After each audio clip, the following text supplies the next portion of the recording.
selamat datang di podcast Suara Generasi. Hari ini saya tidak sendiri, tapi ditemani oleh dua narasumber kita dari komunitas peduli pemuda. Ada Kak Susi dan juga Kak Sin. Halo. Hari ini kita akan membahas tema seputar share, scroll, dan bahaya narkoba dan kejahatan di era digital.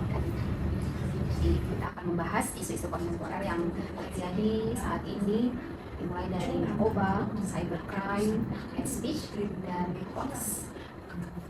Kita sering menemui itu di era digital saat ini ya. Kita akan berdiskusi bagaimana cara pandang memahami bagaimana dampaknya, kemudian masalah-masalah yang sedang dibahas. Harapannya sih pembahasan hari ini bisa menjadikan generasi muda lebih sadar, bijak dan bertanggung jawab dalam mulai dari ancaman terkait narkoba. Kira-kira mengapa sih penyalahgunaan narkoba itu masih terus menjadi masalah, dan yang paling marak sih di kalangan muda ya? Kalau Tadi kasih dulu mungkin jadi kalau menurut saya sih masalah narkoba ini kan jadi masalah nasional ya, bukan nasional saja sih, karena di negara manapun ini jadi topik pembahasan yang selalu hot, selalu panas, tidak pernah berakhir. ya, karena selalu saja ada masalahnya. Jadi kalau misalnya ditanya apa sih yang jadi masalahnya sampai kasus ini tidak pernah berhenti, terutama untuk kaula muda. Kalau buat saya sih pertama dari pribadinya dulu, jadi dari internalnya dia. Mungkin saja dia memang punya masalah dengan kontrol dirinya dia, jadi dia tidak bisa menentukan apa yang baik, apa yang tidak baik, tidak bisa memfilter setiap apa yang dia dapat dari luar, baik pengaruh lingkungannya dia ataupun dari pergaulannya dia. Kemudian bisa juga dari faktor eksternalnya sendiri, dari pergaulannya dia, bergaul dengan teman-teman yang konotasinya buruk ya, bisa terjatuh di pergaulan bebas, terjun dalam narkoba, ataupun bisa juga karena kontrol dari orang tua yang kurang, sehingga tidak bisa menilai nih, tidak bisa memberi nasihat kepada anak-anaknya. Faktor I dan X yang sangat berpengaruh. Dari Kak Mot ada tambahan? Iya, benar yang dikatakan kasus sih. Tapi yang mau saya tambahkan itu memang di saat ini pembelian atau maraknya penjualan online atau memang yang membuat mereka gampang mengakses obat-obat terlarang. Jadi mereka tidak perlu langsung atau mereka bisa beli online. Terus sekarang juga kasus yang lagi marak pembelian obat tramadol. Tramadol itu kan obat keras yang dia bisa menimbulkan ketergantungan. Di Jakarta, Jakarta Utara, Bekasi itu mereka jualnya di toko kosmetik dan yang bebas, iya, dijual bebas, dan yang beli itu kebanyakan anak-anak muda. Jadi memang juga kurangnya pengawasan obat sehingga obat-obat tersebut bisa didapatnya secara gampang. Harusnya diperketat lagi ya dalam pengawasan. Seperti kan kadang kalau mau membeli obat harus ada resisi, misalnya Ada juga sih pengalaman ya di tempat kerja, kebetulan tugasnya di rumah sakit yang khusus menangani para pengguna narkoba ini untuk rehabilitasi juga gitu. Memang banyak yang masuk untuk direhabilitasi itu mereka yang justru menggunakan obat-obatan dalam yang tadi Kak Kasim bilang yang tersebar luas. Biasanya obat batuk itu banyak tuh yang ada kandungan psikotropikanya, kodein atau Maxtril, ya, karena kalau digunakan dalam jumlah yang banyak muncullah efek psikotropiknya itu muncul, itu bisa berhalusinasi, muncul. Memang sih kebanyakan mereka bilang rasa lebih tenang, bisa on berhari-hari tanpa merasa capek. Jadi itu yang mereka rasakan gitu, merasa tetap aware untuk bisa lakukan aktivitas itu tidak pernah capek. Tapi ada juga efek-efek samping lainnya yang bikin ketergantungan, apalagi kalau efek intoksikasinya muncul, bikin sakau ataupun bikin ketagihan, ketergantungan, itu yang bahaya. itu kan ya kadang pakai figur gunain Iya, dari on-nya. Iya, Mereka kan kerjanya pagi sampai malam gitu. Dan secara tidak langsung ya dampak untuk orang-orang yang menggunakannya dari sisi baik dirinya, dari hukum, dari dampak sosial, kesehatan. Ini tadi sudah dijelaskan juga tentang dampak kesehatan, dampak sosial. Kalau misalnya menurut saya kalau dampak sosial itu mungkin mereka jadinya hidupnya lebih menyendiri. Ya, karena mereka merasa segala sesuatu bisa diatasi dengan cara yang seperti itu. Jadi mereka sudah nyaman di zonanya, tidak membutuhkan lingkungan lain. Padahal sebenarnya kayak dukungan dari keluarga atau teman-teman itu juga sangat berpengaruh, tapi mereka malah dirinya sendiri. Terus juga ada misalnya untuk diri mereka jadinya hilang kontrol atas diri mereka karena kecanduan itu yang menyebabkan kan sampai bisa bahaya, bisa dipenjara atau mendapatkan dampak hukum, bisa dipidana. Kira ada nggak sih tips-tips yang mau dibagikan untuk kaum muda?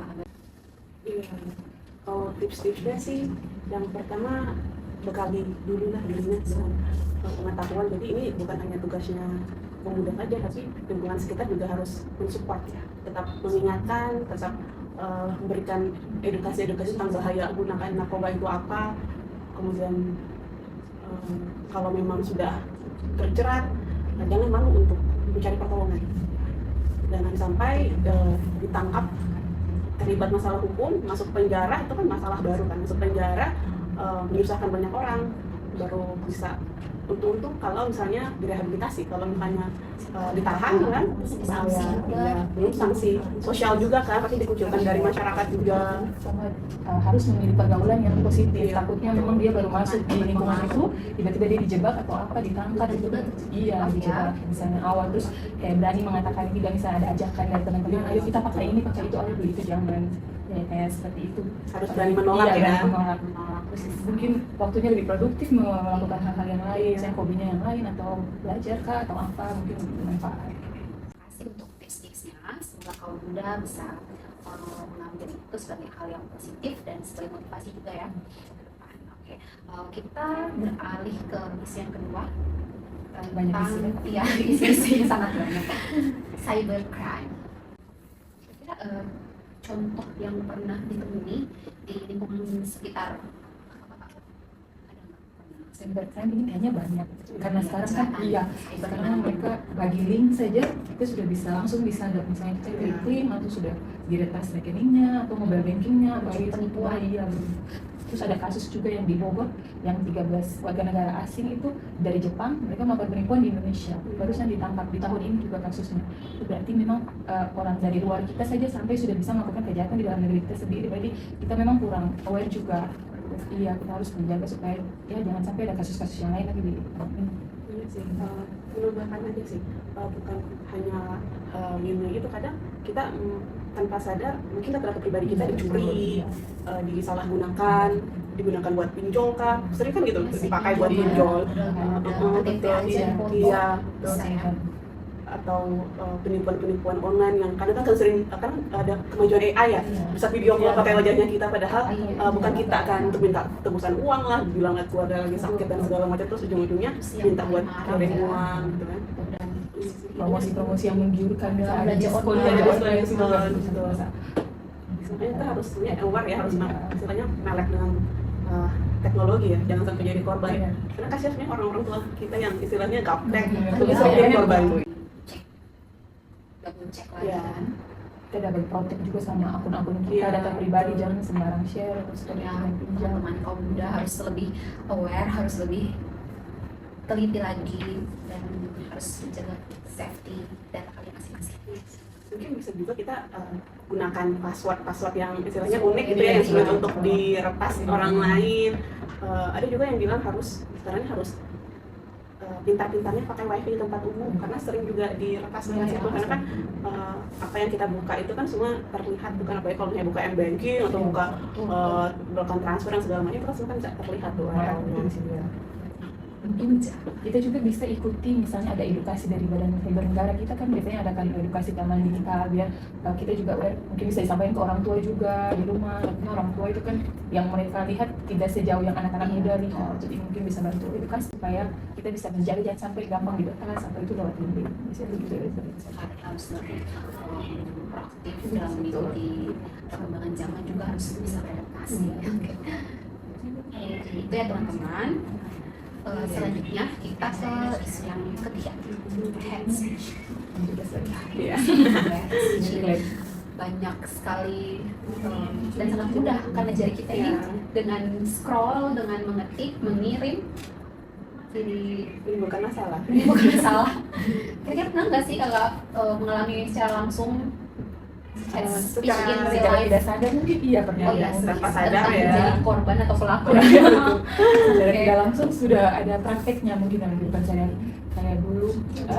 Aku itu kan sekolahnya kuliah di Surabaya, yang mayoritas mungkin teman-teman yang Jawa, Pulau Jawa, Pulau Sumatera, Bali ya, jadi kita dari timur itu sedikit. Nah itu kayak kelihatan sekali dari logatnya, itu kadang-kadang juga ya kita yang rasa apa kita yang aneh atau memang ternyata kita yang berada di zona yang di luar zona nyaman kita. Jadi secara tidak langsung kita sudah mengalami itu. Sih kok logatnya aneh kayak gitu.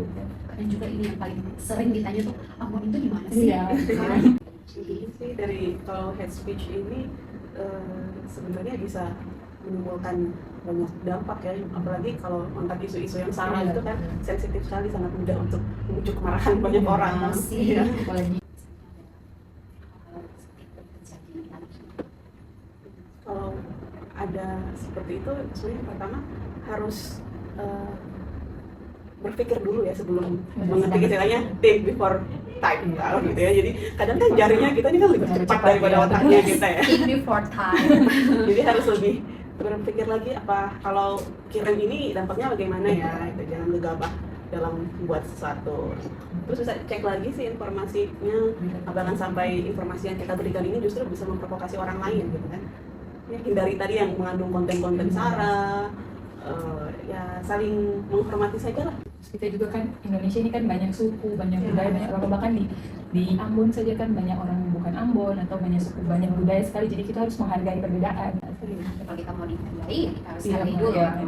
Kita beralih ke isu yang terakhir, yang keempat, tentang hoax.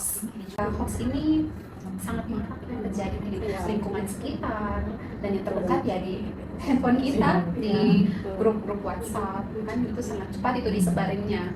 Verifikasi Iya, lagi iya, ya, verifikasi, betul iya. atau tidak berita ini. Lagi-lagi cek dan dicek Iya, betul atau cek. tidak informasi yang didapat. Jangan langsung termakan. Iya, termakan berita-berita gitu ya. Apalagi itu juga langsung sebar. Iya, langsung teruskan, Iya, langsung teruskan. teruskan. Bahaya sih.